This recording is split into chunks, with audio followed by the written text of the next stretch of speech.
All right, I'm here with David, and he's got quite an interesting story to tell, and also quite an extensive background and experience in his field of expertise.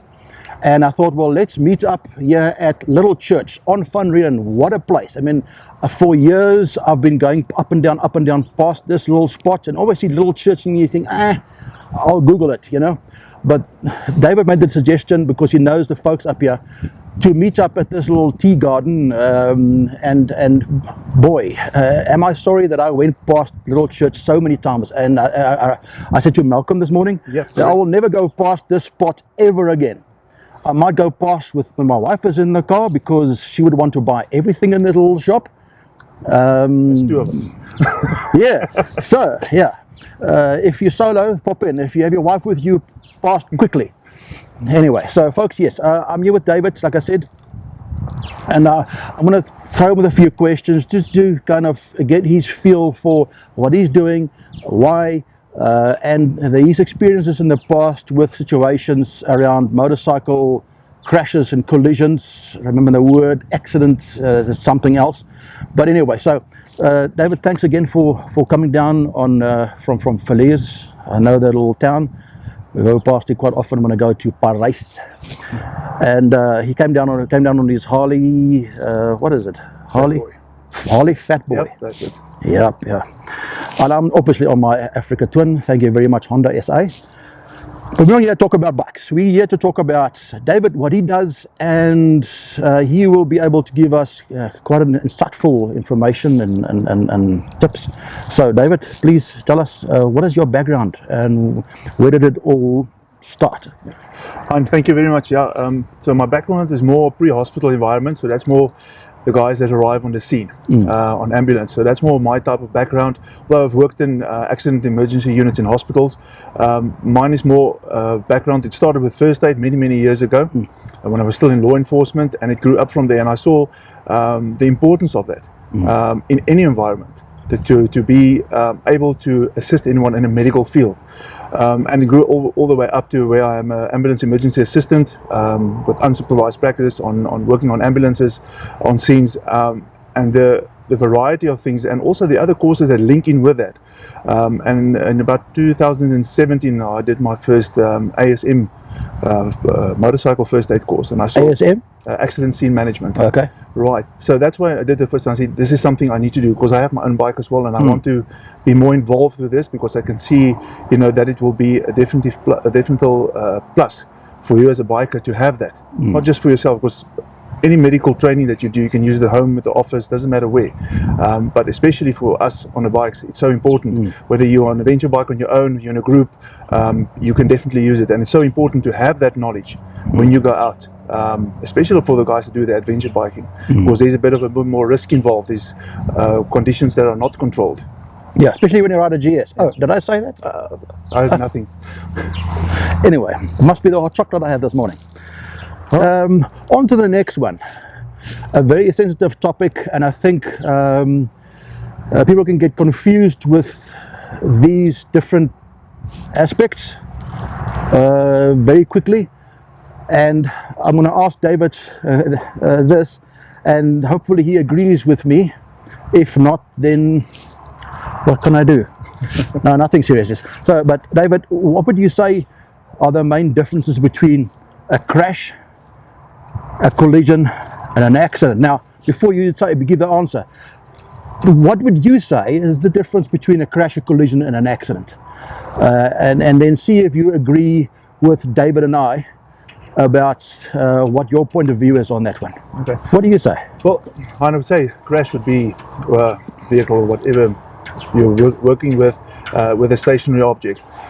Collision will be two vehicles, motorcycle, doesn't matter, that's involved in a collision. Then also accident would be, let's say, incident that somebody, not really anyone can be blamed for. That's not somebody's mistake or fault. So I think that in that sense, you can look at a crash and a collision and you cannot really say that the crash and the collision is an accident. Because usually, although it's not good to say it's this person's fault, but that's where it comes into. Yeah. Because how small the amount of negligence on somebody's side is, that's where crashes and collisions come from. Yeah, I would say, you know, you can call it an accident when you've been riding on a path somewhere and a rock comes down and it rolls into your car, onto your bike. That's an accident. Unless there's somebody at the rock pushing it down. Yeah. Anyway, so yeah, it's definitely very clear that a crash is when you lose control, go too fast around a bend, or you ride like a hooligan and you lose control of your bike and you crash into a stationary object, wall, Omco barrier and so on. But if you hit a pedestrian, something that moves, or a vehicle, it becomes a collision. And then an accident is when you don't make it to that light switch on your way to the toilet quick enough. In the Free State, we've got guinea fowls.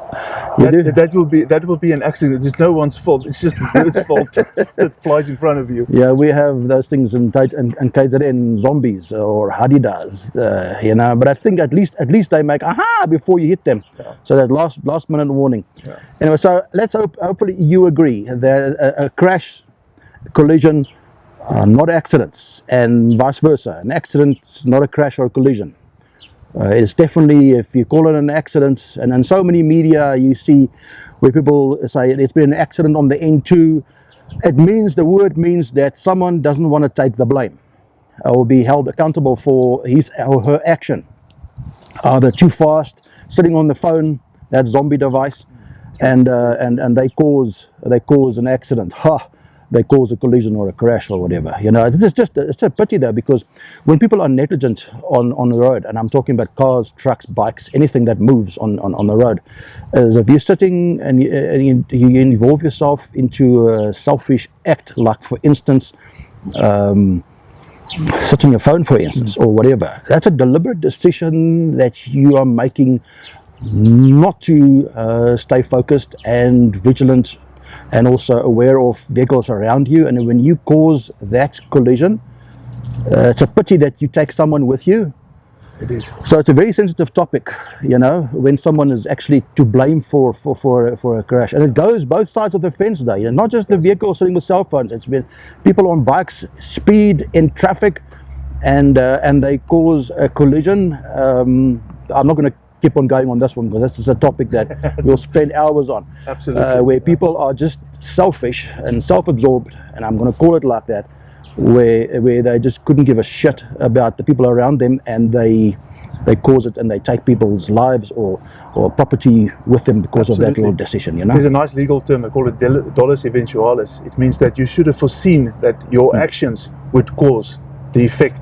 And that's what it comes down to. So whatever you do in your vehicle or in your motorbike, you take that decision, as you said, the deliberate, or whatever you do, and you take that, and you should have foreseen, if I do this, this and this could happen. Yeah, some people just don't have that foresight. Also, you like to use a term like ignorance is a self-correcting problem. Keep on being ignorant full, and it'll correct itself. Take us to the next question. Now, you must have been to quite a few scenes, accident scenes, collision, whatever, to quite a few incident scenes, and then you would know firsthand. And I've heard it from so many other paramedics that I've worked with up in Joburg and down in KZN, and they tell me the different stories as to what they find most challenging and what they find most challenging. To you, what is the most challenging thing you face when you get to a scene? Yes, a very important question, but yes, definitely. I would say that the most challenging thing is your scene safety, and that starts the moment you make the decision to stop at the scene, whether you're on duty or off duty, and you stop. It's about the safety, because there's so many factors, and the thing with scene safety, it's dynamic. It keeps on changing every couple of minutes, and that's why it's so important with ASM, with the courses that we do. That's one of the first things we do is scene safety. How to manage a scene? Where do you stop? Because you've got to look after your safety, the safety of the people on the scene, and of course the safety of the patient, because they are not usually mobile, to help with them for further treatment. So I would say that scene safety is definitely your biggest, and the scene management, your biggest, so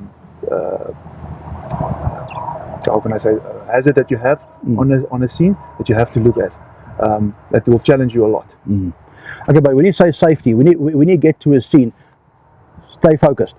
When you get to a scene, you're a first responder.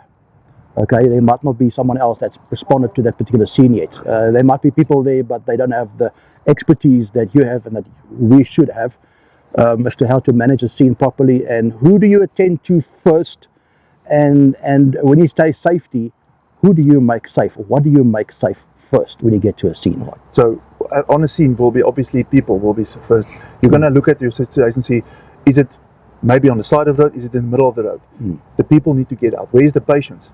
All right, what do you need? Because that scene safety that you're doing an assessment before you get on the scene itself, seeing what resources you're going to need, who do you need to phone, because it might be just a motorcycle, it might be a pile-up of 3-4 cars, motorcycles, trucks, so that will give you an estimate. So the assessment of the scene will start just before the scene safety, as you approach the scene and say, right, this is what I'm going to look at now, what resources will be needed. Because it's pointless for you to phone EMS and say, there's been an accident, you give them all the details and they send one ambulance, but you've got 5 patients, 6 patients, multiple vehicle on fire. So that's very important. Then you get to the scene safety. Scene safety will be the bystanders, all right? You will have your persons that will be, that's injured. And you said a very integral part was also who do you treat first? We got a word that we call triage. Unfortunately, you'll have to triage your patient, which is the most serious and which is not serious. But before you get to that point as well, you're going to use, where you can, bystanders to stop the traffic where necessary. So you'll get them and say, can you guys please assist me? Maybe you're on a hill, ask them to move a little bit away to tell the oncoming traffic, both sides, slow down so that we don't have another accident in an accident. Yeah. And that is something that happens even when you have EMS on scenes, people don't focus. There's cones put out. And then you hear that very, very bad sound of tires screaming, and they hit the cones on the scene that you're busy working. And especially at night, that makes life very, very interesting. I can So imagine. yes, you get the people on the scene. Hopefully, if they're not too busy with the phones taking the photos and videos, because I've been to scenes a lot, stopped, everybody's on phones. You think EMS has been called, but everybody's busy doing photos and Facebooking. Blows my mind. Yeah. Absolutely. But yes, so make sure, we'll have a chat about later about the phones, but yes, absolutely get the bystanders, because, and the witnesses, they need to stay for obvious reasons, for ambulance, for the police, because they need to take statements if it's a serious incident, accident, collision, whatever the case might be. But yes, definitely will be the people on the scene, because people get there, they look around, they don't look at the safety aspect. But you as a first responder being trained and also being used to that type of thing, you're looking at what is going to hurt me next. I'm stopping here, so I need to look and make sure that this is safe. And you can see all the dangers involved and get rid of the dangers as much as you can, and then go into treatment. But yes, bystanders can be a big problem as well, and they help. Yeah, and they help. I think it's also very important. I think without training, without the right training, you cannot get to a scene and think on your feet. You'll be so, I think you'll be so absorbed by these circumstances that the first thing you want to grab is your phone and start taking freaking videos and photographs and post on Facebook and see if your next video can go viral. What an idiot. Yeah, I think it's very important that you get the training, Yes, which absolutely. will enable you to think on your feet, assess it, appoint people to help you or not to help you, and get to the crux of the problem as quick as possible, and make the necessary phone calls to paramedics and EMS to come out, and so forth and so forth. There's a whole procedure that you go through. I mean, I've heard of a paramedic also in Cape Town. He told me that he went to a scene, he got to a scene once, and no one could tell him what time it took place. That's very important information. Absolutely. Because that gives the paramedic an assessment or an idea of, okay, this guy's been out for 20 minutes. That is serious, you know. You need to then be able to how to treat the situation, and no one even knew what time it took. But then there was a little girl that was taking photographs, and he managed to go onto the phone photographs and see the time of the photograph, and by that he could treat the situation accordingly. And it was really something. How good people can grab phones and try and see if they're going to be the next hot thing on social media. Absolutely, Hein, but also the phones, with the technology, although we saying, you know, part of the problem with people taking videos, but especially in that case, yeah, it is a great help for you as a medic as well, even on the what the vehicle looked like. Maybe something that needed to be moved, that you not usually move anything on an accident scene, but take a photo of where it was when you had to move. even that will be helpful to the police and ambulance. So that, although it can be a problem, it can also be a big advantage on the scene for you as a first responder. Yeah. And part of the training will also be where we open your focus a little bit on what to look for, and also documentation. What times? Why do you have times? At certain times that you start treatment, things that you looked at, what time you arrived on scene. And we put your focus a little bit more on those things to look for that. Great. All right. You heard that, please, people. Use your phones wisely when you get to an accident scene, and make sure that you're there to help and not just to cause something else. More of an obstruction than a help to the whole thing. All right, on to the next one.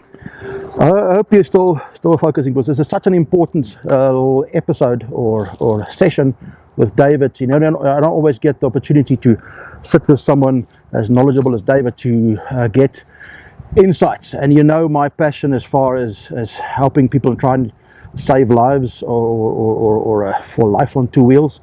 So it's great to have you with us, David. Now again, on to the next question. When you get to a scene, are there specific steps that you suggest are followed, not need to be followed, because not a single scene is the same? Correct. So are there specific steps that you would recommend people to follow, first responders to follow when they get to a scene? Yeah, Hein, very, very important. We touched a little bit based on it earlier. Yes, we at ASM, we teach an acronym called PACT, P-A-C-T, and the P stands for prevent further injury. But under that, it says, look at your scene safety, your scene safety, your scene management. Because if you do your management correctly, you're keeping yourself safe as much as possible, people on the scene itself, and also the patient. Then obviously we go over to A, which stands for assess the scene, assess what happened on the scene. So you can also, because you've got to look at what happened with the patient. So you cannot just start reading, because otherwise there's no story. Look at the vehicle. Maybe the person, if I can use it as an example, a person didn't wear a seatbelt. So when they was in the accident, the head went into the windscreen, and obviously you can see the windscreen's got a spider web on it because of the head that actually hit the windscreen. So that you have to look at, we call it the mechanism of injury. So you have to look at, assess your scene and see what's going on. But that also is going to help you for the next step we'll get to now, and see what we spoke about earlier, also on what you're going to need when you explain to EMS and you call them and say, right, this is what happened with the collision, this is where we are, this is how many patients we have. Then we go over to the next one, which will be called the EMS, your C, right? And that is also important, that what we teach on ASM is what to say to EMS and what to expect from them when you call them. The answers of the questions they will ask you, not just to go say, hello, there's been an accident on the N3, bye, and then to send an ambulance, and then no one knows where that. Although with most of the dispatches, they have your number, it's got a call identity on the systems, but you need to give. They will ask you for your number first. If the line goes down, they can phone you back. You need to know where you are. So when you make the call, look where you are, even if it's not a familiar area that you are standing off to assist with the scene. Look where you are, look at the boards, look at the turn-offs, look at on all the national roads, every 100 meters, there's a small board that gives you the section of the road. Look at that, for instance, and all of these things we go through. So you'll speak to EMS. I think you can also probably use your Google Map location thing for them to say, okay, I'm here between Paternoster and Pofadder, you know? Yeah, because if you go into it, it'll tell you the next turn off is 1 kilometer or 2 kilometers away, and it's that road that turns off there, or intersection, or turn off 103, and that'll give the paramedics and the police a much better idea. But just give you an example of that, I had a scene a long time ago where I stopped on the M2 in Joburg. So the M2, there's no turning around on most of it. There's a barricade all the way around. So I stopped, assisted, and when I explained to EMS and explained to the guys, so I need an ambulance, this is where I'm standing on the eastern bypass, so the ambulance needs to come on the eastern road. As the ambulance was dispatched, they come on the western. So I had to go all the way around to come back again. Fortunately, I did package the patient, helped, assisted with that. But that's the very important part. It might not seem important to you, but tell them which direction you're going as well. So that's when we get to the call EMS. So know what you're going to tell them, where you are, what is happening on the scene itself, and a bit of information on that. Before we go to that, I think T is next. T is correct. It's important that you remain calm. You know, stay calm, ride a Honda. Sorry, how did I say that again? Stay calm, because it's also very easy for someone, especially if it's your first time on a scene like this, to be absorbed psychologically and physically into the situation, and you can get completely fluttered with this whole thing, and you're not sure what you're saying or whatever. So remain calm. Go take a little Husa moment before you make that call, and make sure that you give the call center detailed, to the point information. That'll help them get there quicker with the right vehicle, or decide whether they're going to send out an ambulance or airlift. Yeah, absolutely. Yeah, very important, because it's very overwhelming when you stop at a scene and there is just wreckage everywhere. So take the moment. So Hein specifically said, take a moment, breathe in deep, have a look. If you've decided you committed to help, then you committed. Don't commit halfway and then you stop, because you've got a nail appointment or hair appointment, or you still have to take your car for a service. You can't stop halfway. If you're committed to help, then you help. But take a moment, make sure that you are safe, park the way, that you're not in danger, and you're endangering yourself or your family that's with you. Take a breather, have a look at the scene, and take it safe, and look at safety. Absolutely, your safety, everybody else's safety. What's T? Right, so T is treatment. So this is where you're going to come in and start with the treatment of your patients. Now, under the T, also important is we break it down in pieces. We say A, B, C, S, S. Now, the A stands for airway. All right. Does the patient have airway? All right. If you don't have an airway, you can't breathe. All right, and that pushes us over to the next step, which will be breathing. Is your patient breathing? All right. Circulation will be the next, the C for circulation. I just want to add to that when we get to circulation. If you start with the treatment of your patient, and your patient has catastrophic bleeding, in other words, they are bleeding profusely, you need to stop that first. All right, and that's the important with ASM Road Guardians course that we do. We show and explain how to do that. There's no rocket science. The red stuff has got to stay inside. That's the point. Right, that's very important. So circulation, obviously see if the person's got a pulse, and if there's bleeding, you will obviously stop that. And then also we start over with the two S's. With the first S will be shock. You're going to treat your patient for shock. All right, and you're also going to look at your S. The last S will be spinal mobilization. So if you come off your bike, you had a heart fall, the chances are good that you might have spinal injury. We're not going to take a chance because we don't have X-ray vision. We're not doctors. We're going to take spinal mobilization because of the mechanism of injury, of the way that you fell off the bike through a barrier, whatever the case might. There is a good chance that you could have hurt your spine. Take spinal mobilization, keep the patient until the ambulance arrives, and they will take it further. So you always suspect when you have a collision or a crash, you always suspect spinal mobilization or spinal injuries, and then you take spinal mobilization just to make sure that you don't have an issue later. Wow, I'm also learning something a lot. I like it. On to the next one. David, thank you. These are very valuable information. But yeah, let's take a break. All right, good We'll stuff. get some coffee or something to drink. You take a break quickly as well, but be back because there's some serious good stuff to follow.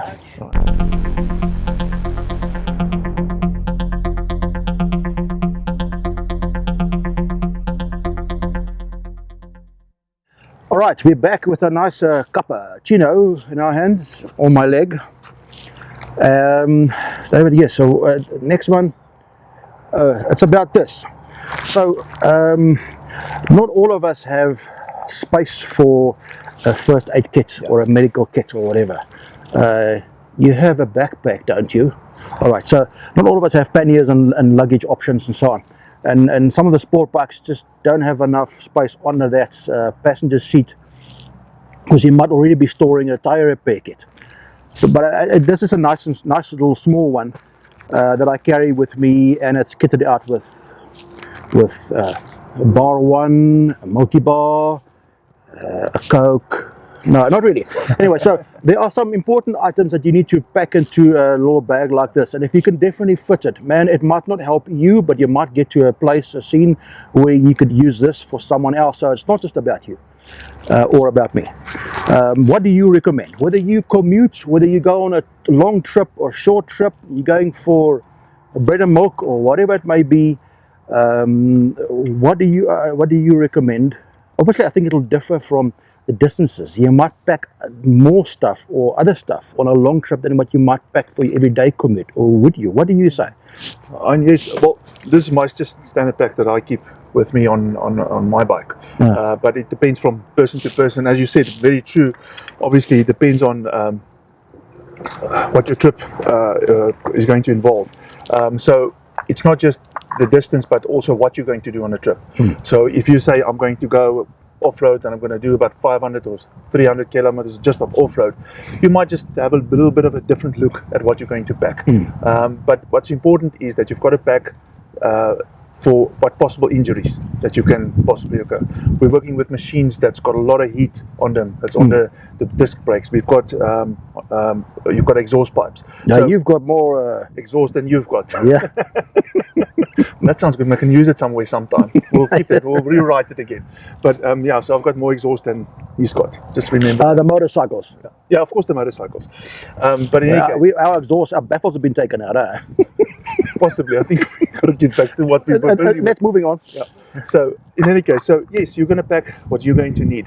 Important with that is if you go also, I did a bit of an article a couple of months back and it's on MSI's website. Go and have a look at what we said on that. The link, I'll put it on the description of this video. Have a look at that article. Very insightful, very helpful. Go and read it.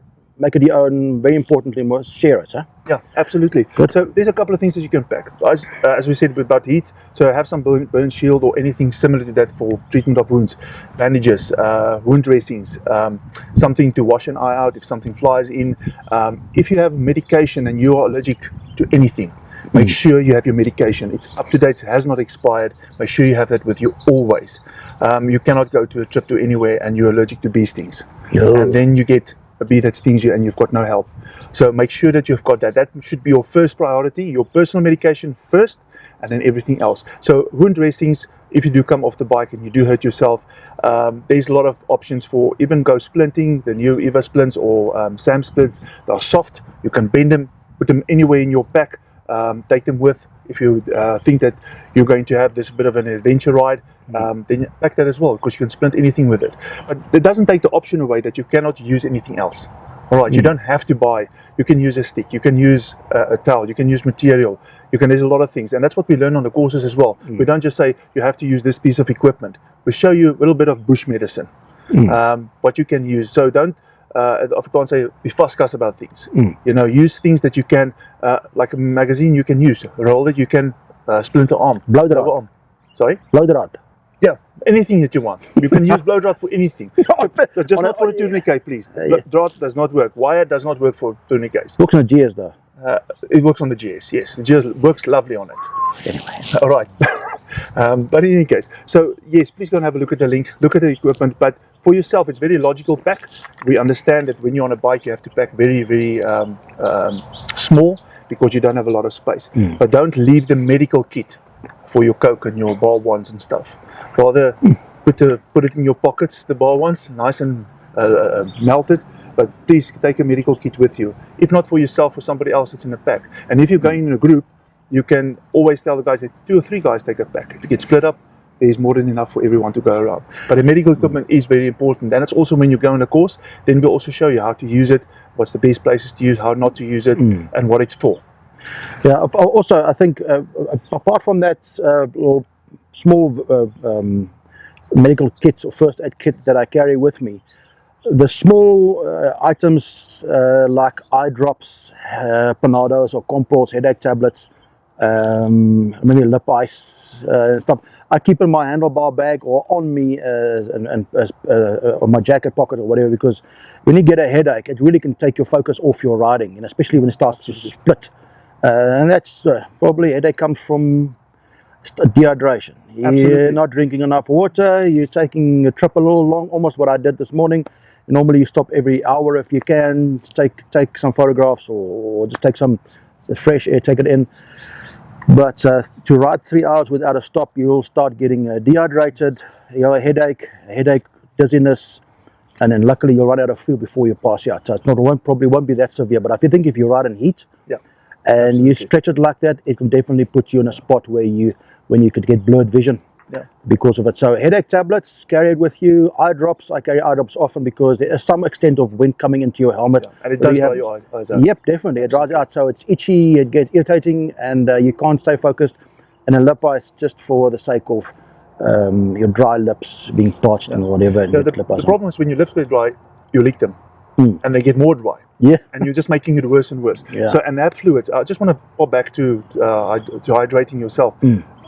We have hot gear, even in winter, and you lose fluids. All right, so please, and the same thing, the fluids loss also comes in when you have diarrhea. You're going on a trip, 2 or 3 day trip, and you have diarrhea. I cannot overemphasize this. Drink water, lots of it. There's a thing they call it rehydrate. It's got a lot of electrolytes in it. Have a few of those packages in, just in case. If you lost your fluids, put a packet of rehydrate in a bottle of water. Drink that just to bring back everything that you've lost. But don't think that nice midsummer day and you're going to lose some fluids. It'll be all right. It won't be all right. You've got to hydrate. Absolutely, what you said, very, very true there. I make a habit of it. Is whenever I stop to take in some coffee, or I don't sweat Coke, I don't sweat cream soda or anything. I don't sweat coffee or cappuccino. But so when I have a coffee, like this morning in Escort, I decided to have some antifreeze coffee, is to have the equal amount of water of that coffee afterwards. Yeah.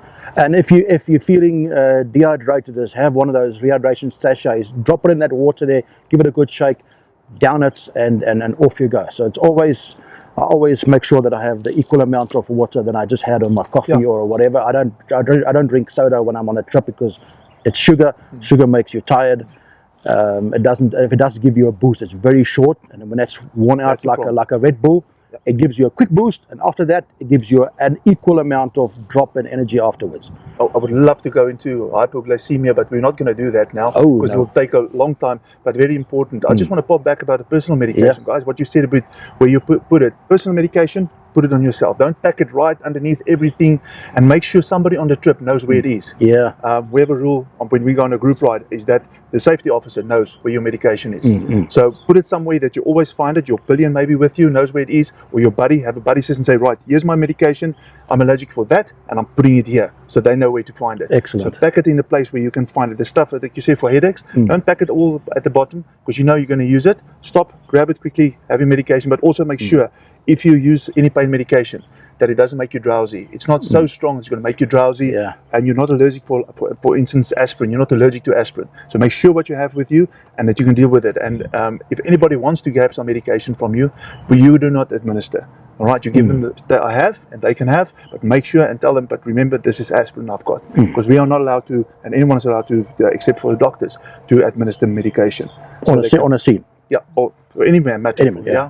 All right. So if you do have something, you can say, but just once again, just come and do a course, find out what it's all about. Go a little bit in the medication as well, but not really that much. But just remember, because, like for instance, and I don't want to go on with the topic, like aspirin. If you've got, if you're allergic to aspirin or you have ulcers, you can't even come close to aspirin. It's not a good thing.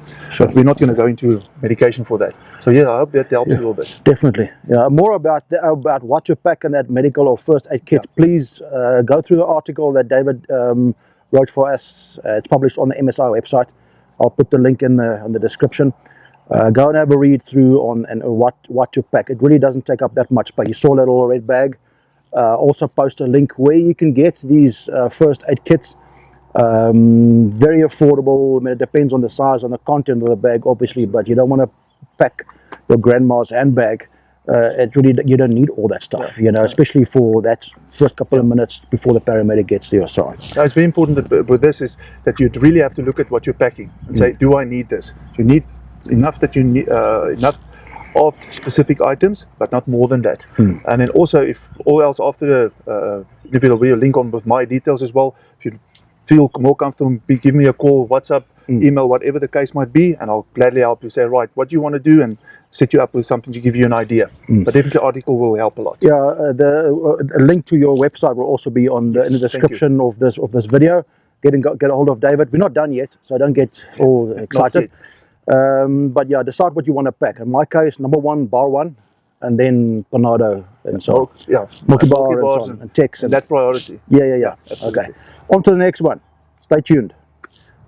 Just off what you pack and so on, but I think more technical sense of the word. Scene management and a first responder. Is there a difference between the two? Could one be qualified just as a first responder, but he does not really know how to manage a scene, or is it a good idea to combine the two to be able to give a more complete service to to the victims of an accident? And yes, yeah, they run together. That's why also with the ASM courses that we do, as I described earlier with PACT, it's very important with your scene management, because that's your scene safety that comes into that. But it does not mean that one person has to do everything. So if you're in a group and you've done the course, one person can do the scene management, the other person can go and do the treatment. You can split it up. So there's no issue with that, because then you have capable responders that's done the course, or any course for that matter. Remember, what we are doing here is not separate from what anybody else is teaching. Yeah. All the teachings are the same, basically the same. We use different acronyms, but scene safety is always at the head of most of the courses, that you have to look at the scene safety. All right, so there's the same. So one person, let's say you're 3 or 4 guys and there's an accident, one person can do the scene safety, other person can make sure that there's people that control the traffic, other person can, or other 2 persons can do the treatment of the patient. So it runs definitely hand in hand, scene safety and the first responder. But if there's more than one, you just split up all the tasks, the different tasks for everyone. Yeah. But definitely that runs good together. If you're alone, you will start with scene safety, because if you're not, it's pointless you become a patient. True. Then you have to need another responder to come and help. So you need to look your scene management and your scene safety. Definitely a start with. All right, so I really think it's important that when you do it properly. Don't just get trained for first aid and that kind of thing. Go for a more bigger or more vast picture, and get yourself trained and qualified for accident scene management, which will then include your duties as a first responder. The one is as important as the other one. Well, I think the one is more important than the other one, basically. If you don't know how to manage a scene, it'll keep you from doing your first responder duties, because the scene is not safe, and you might, like you said, you might become a victim yourself. Absolutely. So get it done properly, you know. We'll forget about it. All right, on to the next one. What's next? On to the second last question. And I think it's a given, and hopefully you'll see the value of this.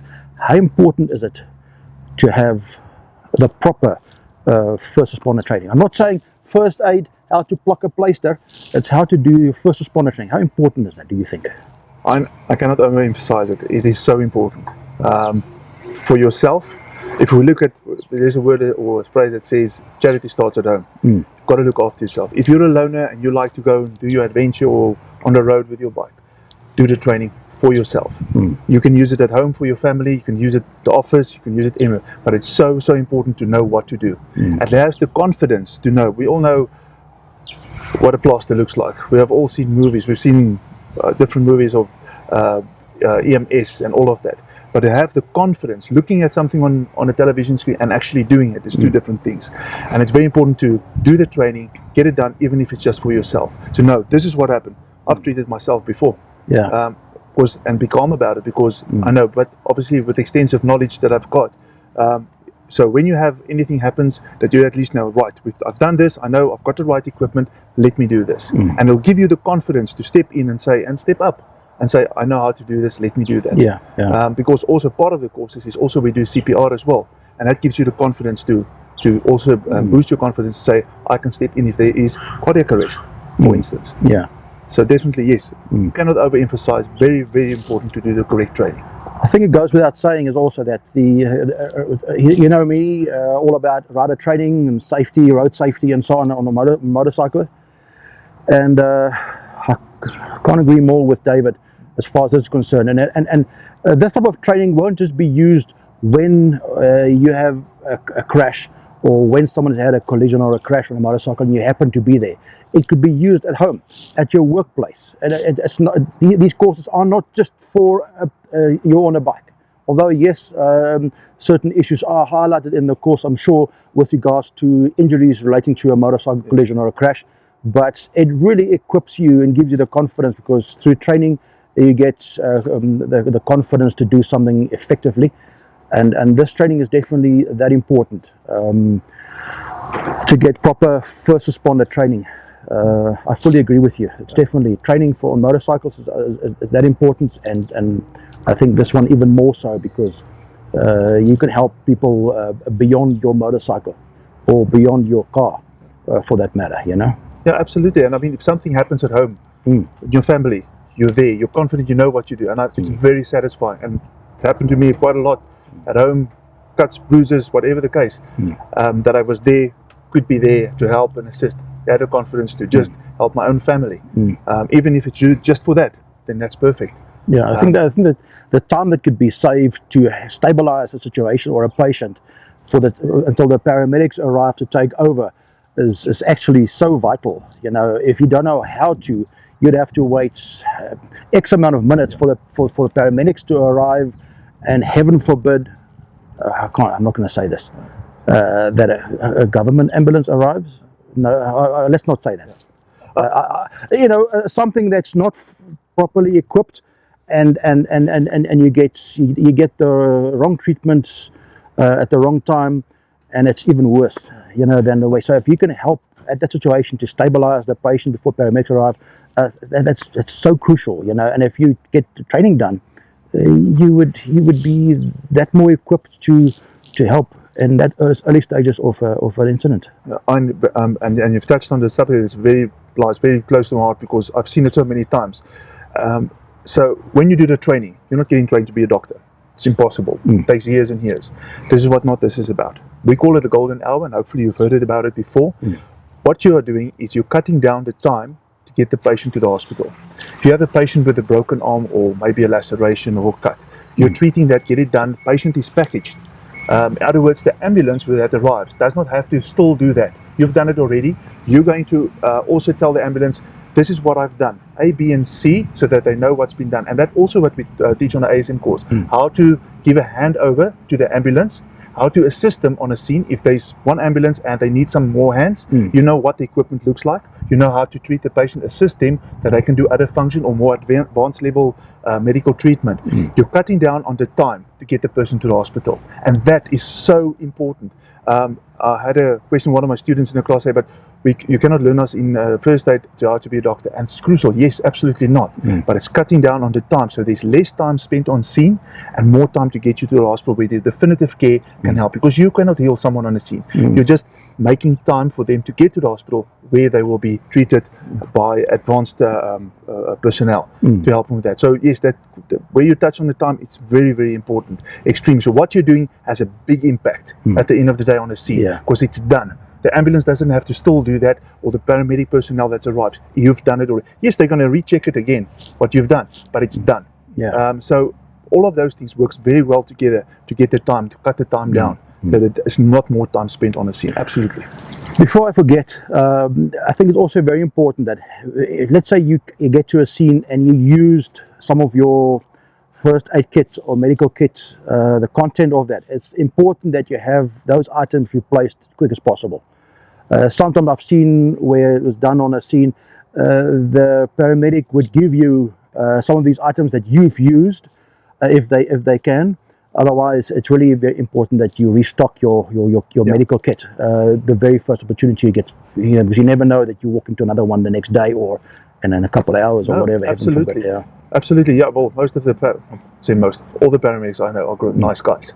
So they will restock you and say thank you. Just once again on that, whatever you've used, gloves and all of that, make sure you don't leave it on the scene.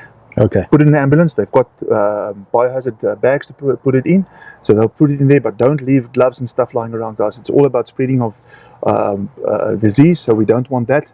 People picking up stuff that they shouldn't be. So make sure when you finish, back it up. Make sure it gets into the necessary bags that it should go on. And yes, I believe that most, or if not all, ambulance services will just quickly say, right, what have you used? There you are, because it will be the same thing that you also have. Absolutely, yes. Great. Okay. Last one, and then I'm going to put some food into my face, into this hole. There'll be two of us. There'll be two of us. Yeah. I is hunger. Anyway, so now I think it's another one that also I've heard from quite a few paramedics, Netcare, and so on, where I've spoken to in the past, in Emerging Med up in Johannesburg, and I think every paramedic sees this as a major problem. And let's address it on this question. How important, and I think the question answers itself, but how important is personal identification? And I know there are quite a few, and we'll quickly touch on the different ways, but how important is in personal identification to a paramedic or to a first responder on a victim? Hein, yeah, it becomes very important. Personal identification of who the person is and personal info, like your driver's license, that. For the first responder, not so much. If the person can actually talk, is conscious, Yeah. all right? But more on that, yes, it's good to always have your identification with you. And we usually, because you have to have your driver's license with you. But more important is medical information. All right, so nice about the technology that we hate so much but love so much is also most of the new phones or smartphones have ICE option. Yeah. Which you can just press, even if its screen's locked, and it tells you who you are, who's your next of kin contact person, what medical conditions you have, who do they need to phone. So all of that information is there and tells you about your medical conditions that you have and any allergies that you have. So that's the nice part about it. But there's also other options. You get bracelets, neck hangers, but you can put a medical alert tag on it. I think that's the correct name for it. But we as even medical staff get trained to look for that. Yeah. So you as a first responder, the same. Look for your medical alert and don't look for just medical alert, usually steel bracelet that you wear. Your guys are very active that does your mountain biking or your joggers. They usually have it in a little bit of almost a water type of waterproof type of environment. Silicone bracelet. That's it. Yeah. Silicone bracelet, and inside is a waterproof paper, and you open it up and all the information is there. So that's very important to have that. So if you have any conditions, please make sure get yourself the necessary either the tag or bracelet or whatever the case might be. Put your info on that. Put it on your phone so that the medical personnel can see. You might say, I just have this problem, so I'm good. I'm young. I'm still fine. But you might get into a crash. And you cannot talk for yourself, and that is where that comes in. I showed the Hein as well, small little bullets, stuff where you put in medical information, especially on the bikes, because you're limited with space. Yep. So we have small little bullets that we put all the information in, and one of my other bullets got a $20 in it, just to say thank you after you helped me. So yeah, but the idea is to have somewhere on my jacket, I've got a small bullet in the front, so that's where all my information is on. My medical aid, the number, all of that is in there. So for me, it's more your medical conditions, to have that in with you. Your personal identification will be there, but use your phones. That's why we have them.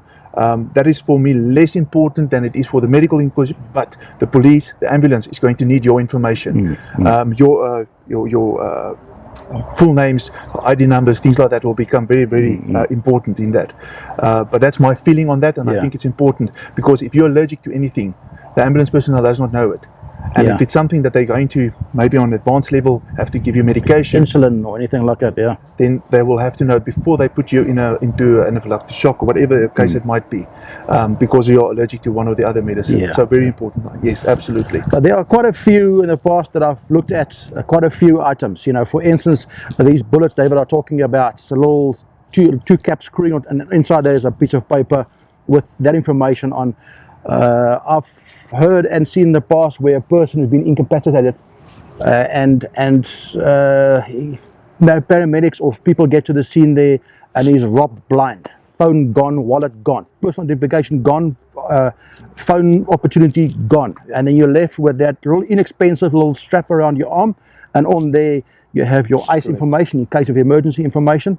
So again, I'll provide you with links to all the options. I think don't adopt a single one, adopt a few. So if the one fails, you have 2, 3, 4 or whatever as a backup. On your phone, you can get a very nifty app called My SOS. That works really well. I have it on my phone all the time, and it's just one button I push, and it kind of sends out the necessary notifications to paramedics, and it logs your location via your what do you call it, GPS on the phone, and it sends out notification to your next of kin people that in your family, and also to paramedics. They get that information, who you are, what your blood group is, blah blah, free spaced, and your pin location, and they off to you. But if your phone has been taken off you, then you have that ICE bracelets, and that is from Len Nieuwoud's ice-tags.co.za. I'll put the link in the description as well. And the little bullets, I know quite a few people like to have that bullet on them. What else is there? So we've got the phone app. There are quite a few phone apps, but I personally use My SOS. and then the ice. I don't have my strap with me. Yeah. Sorry, Len. I left it at home. Hash. Anyway, so you have that on there, and you can have medical alert. Medical alert. Yeah, you can get them from your pharmacies, wherever the case. So as you said, there's various options. Yeah, there are quite a few options. But have an option. Yeah. Have it available. Yeah, I'd say go for 3. Get your one on the phone and get one on your physically, 2 on your physically. Yeah. Maybe another one. Some guys like to have a card laminated and put into their little waistcoat somewhere. Yes. But it needs to be something that's visible to the first responder, especially if you can't talk for yourself, or a paramedic, that they can immediately see there's the information we need. I don't think a blood group on the scene it's not important, because that gets done as you arrive at the hospital. The hospital will take care of that. I just want to add to that, if you do have to respond and it is a motorcycle accident, your patient's a motorcyclist, please, lots of pockets, so look for the bullets, as Hein explained it. Pockets that will always carry the identification in there. It will not be obviously in the normal places that you will carry, like a pedestrian or a motorist, but look in the pockets, it will be there. They always carry that. It will be in a closed, a sealed, waterproof little bag or anything like that, but it will be there. I know it's difficult, and as Hein said, these things get stolen, taken off, but if you have a bad fall, it can be ripped off, your wallet can be get out of your pocket, phone can be flung away. They're usually on the bike, so if it's a bad crash, then that could be flung away. So have that options on you as well. Very, very important. I fully agree with you on that. Yeah, get about 3 or 4 options. Yeah. All right, folks, thank you so much for your time. I think it was already worth the trip coming up from Amanzim, Texas, and you from down from Falaise. We're going to have something to eat, because it's way past my bedtime, eat time.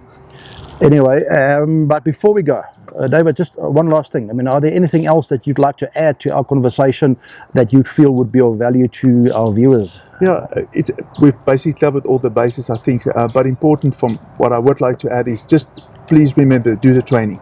Don't postpone it. Do it for yourself, for your family, for your group that you travel with. That's very important. And I just quickly want to say, we spoke about ASM a little bit, so just give you a bit of a background. So the training was started with Road Guardians in 1996 in the US of A, and they started off with a training called Accident Scene Management. The lady with the name of Vicky Sanfilippo started off with it, and that's where it just grew. So at the moment it's in over 30 states in the US, South Africa, Philippines, Australia. It's also accredited with the Nursing Council in Wisconsin.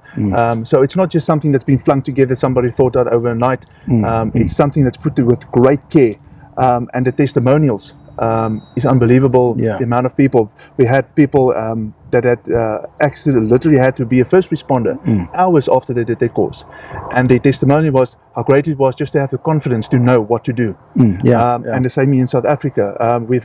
We see accidents, and a lot of the guys even with our group that we've done and the other motorcyclists I've trained, that they had accidents and they knew what to do, and that's the important part. It gives you that confidence. But also remember, when you do the course, it's not a once-off thing. It's not a thing you do now and in 30 years you do it again. It's something you maintain again every 2 years. It expires. Do it again to get that confidence, and you keep it up. It's like anything else. You have to train. Keep the training up to date, and it's not something you have to go for official training. As a group, maybe you decide to do the training. Then have a bit of a practice session between a bunch of you and say, right, let's do this today, and just dress some wounds or do a bit of CPR, whatever the case might be. And that's why you'll have my links. Contact me, we can include you in the sessions, and then you can book your courses. And there will never be a day that you can say, you know what, this was a waste of time. It will not be. I agree. All right, so David, thank you so much for your time. It was really valuable. Definitely worth the trip up and down. Yeah, absolutely. And also to visit this beautiful place sitting here among the trees and the sunshine, and behind the little church. I think the church is so small. If you want to change your mind, you've got to go outside first, then come back in. You definitely have to. But please, definitely come and visit this place. A little church, just on Van Reenen. It's such a nice place to visit and just park off and recharge. Until next time, please stay tuned to our YouTube channel. There's a subscribe button and a little bell. Please click on that bell so you get notifications when we post new videos. Your support is really appreciated, and thank you for your time once again. Stay safe, David. Have a safe trip back to Falaise and the Vrystaat. All right, Hein, you as well. Have a safe trip as well, and thank you for the opportunity. It's such a nice day that we chose, I think. Just to spend it here and just having all of this and have a chat about this. Thanks a lot. Cool. Thank you. Stay safe.